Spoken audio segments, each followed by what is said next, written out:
सर्वेभ्यः छात्रेभ्यः नमो नमः। अद्य वयं सर्वे आदिकविः वाल्मीकिः विषये ज्ञानं प्राप्तं करिष्यामि। स्वस्वपुस्तकान् उद्घाट्य पुस्तके पश्यन्तु च।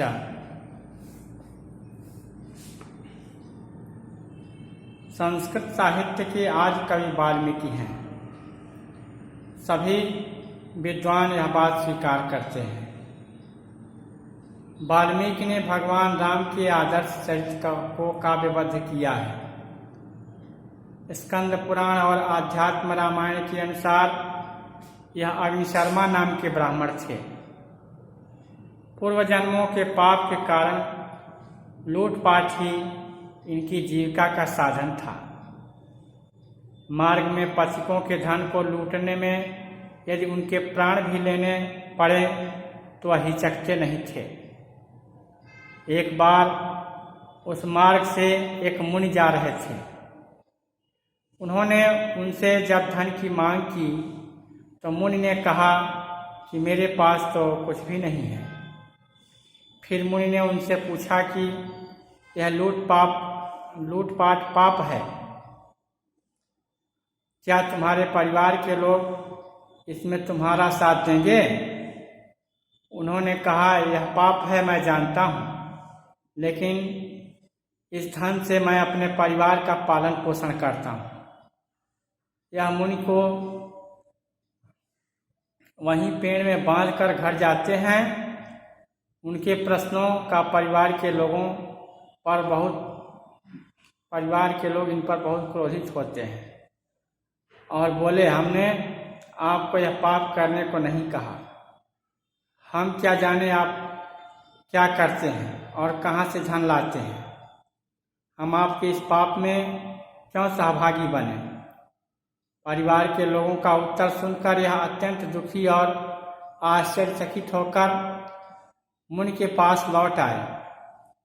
मुनि ने इनका मन शांत करने के लिए उन्हें राम नाम जपने को कहा, परंतु वृत्ति के अनुसार यह मरा जपते हुए तपस्या करने लगे। इस प्रकार समाधि में लीन होकर बहुत वर्षों तक तपस्या करते रहे। तपस्या में लीन इनके शरीर पर दीमकों ने जगह बना ली। इनका पूरा शरीर मिट्टी से ढक गया।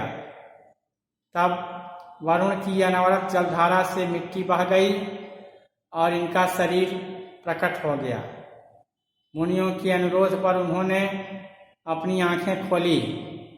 दीमकों की मिट्टी के ढेर से निकलने के कारण वाल्मीकि और प्रचेता के द्वारा जल धारा से मिट्टी हटाकर बाहर निकाले जाने के कारण प्राचेतस इन दो नामों से प्रसिद्ध हुए। किसी समय वाल्मीकि ने महर्षि नारद से भगवान राम का लोक कल्याणकारी चरित्र सुना और तभी से उसे काव्यबद्ध करने की इच्छा ने उनके हृदय में जन्म लिया। एक बार महर्षि वाल्मीकि तमसा नदी के तट पर भ्रमण कर रहे थे। वहीं पर क्रौंच पक्षी का एक जोड़ा स्वच्छंद विचरण कर रहा था कि एक व्याध ने नर क्रौंच को बाण से घायल कर दिया। रक्त में लिपटे हुए क्रौंच के सामने बैठी क्रौंची का विलाप सुनकर वाल्मीकि का शोक काव्य के रूप में इनके मुख से निकला। इस तरह अपनी पीड़ा को व्यक्त करने पर वाल्मीकि आश्चर्यचकित हो गए। उसी समय ब्रह्मा ने आकर कहा कि अब आप विचार न करें। सरस्वती माँ का आपकी वाणी में निवास है। आपने नारद मुनि से जो राम कथा सुनी है उसे काव्य रूप में वर्णित करें। मेरी कृपा से आप संपूर्ण रामचरित्र से अवगत हो जाएंगे। जब तक पृथ्वी पर पर्वत समुद्र स्थित रहेंगे तब तक यह राम कथा चलती रहेगी तथा योग शक्ति के द्वारा संपूर्ण रामचरित्र को जानकर वाल्मीकि ने गंगा व तमसा के मध्य तट पर बैठकर 7 कांडों वाली रामायण महाकाव्य की रचना की। इस प्रकार महामुनि महर्षि वाल्मीकि आदिकवि के नाम से संसार में विख्यात हुए। इसके पश्चात संस्कृत में इन्हीं वाक्यों को लिखा गया है, जिसे आपको कल बताया जाएगा। इसका अनुवाद आपको कल बताया जाएगा। धन्यवाद।